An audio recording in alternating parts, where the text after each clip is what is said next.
ఒక వికలాంగుడు కలెక్టర్ గారిని కలవాలంటూ మేజిస్ట్రేట్ ఆఫీస్కి వెళ్లాడు.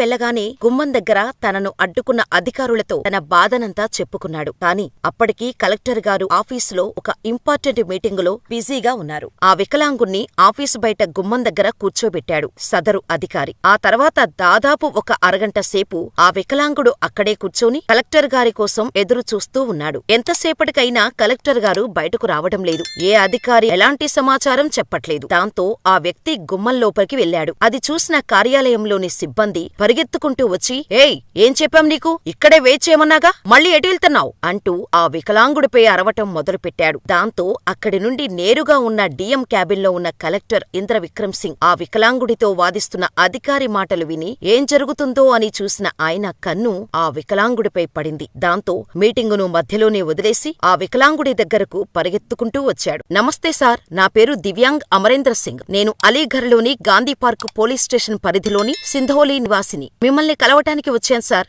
గత 10 ఏళ్ల క్రింద నా కాలికి గాయమేర్పడింది. ఎన్ని చికిత్సలు చేసినా మానడం లేదు. దీని కారణంగా నేను అస్సలు నడవలేకపోతున్నాను. ఇప్పుడు అది సెప్టిక్ గా మారింది. సెప్టిక్ ఇన్ఫెక్షన్ ఎక్కువవటంతో 2 కాళ్లూ పనిచేయటం మానేశాయి. అయితే దానికి చిన్న ఆపరేషన్ చేయాలని డాక్టర్లు చెప్పారు. కానీ ఎలా? నాకు నేను పనిచేయలేను. ఆ కారణంగా నా దగ్గర డబ్బులు లేవు. నా భార్య ఒక్కతే కూలీ పని చేస్తూ నన్ను, నా పిల్లలని సాకుతుంది. ఆ ఆపరేషన్కు 13,000 రూపాయలు ఖర్చవుతోంది అని డాక్టర్లు చెబుతున్నారు సారు. మీరు ఏమైనా సహాయం చేయగలరేమో అని ఇక్కడి వరకు వచ్చాను సారు" అని తన బాధనంతా చెప్పుకున్నాడు ఆ వికలాంగుడు. అతని కష్టాన్ని విన్న డిఎం విక్రమ్ సింగ్ కళ్ళు చెమ్మగిల్లాయి. ఒక్క క్షణం కూడా ఆలోచించకుండా అతనికి రెడ్ క్రాస్ ఫండ్ నుండి 13,000 రూపాయల చెక్ రెడీ చేసి ఇవ్వమని సదరు అధికారికి ఆదేశించారు. 5 నిమిషాల్లో చెక్ రెడీ చేసి తీసుకొచ్చాడు సదరు అధికారి. ప్రేమ, పెళ్లి, ఉద్యోగం, ఆరోగ్యం ఏ సమస్యలైనా కేవలం మీ ఫోటో మరియు చేయి చూసి ఉచితంగా జ్యోతిష్యం చెప్పబడును. ఈ కింది నంబర్ను సంప్రదించండి.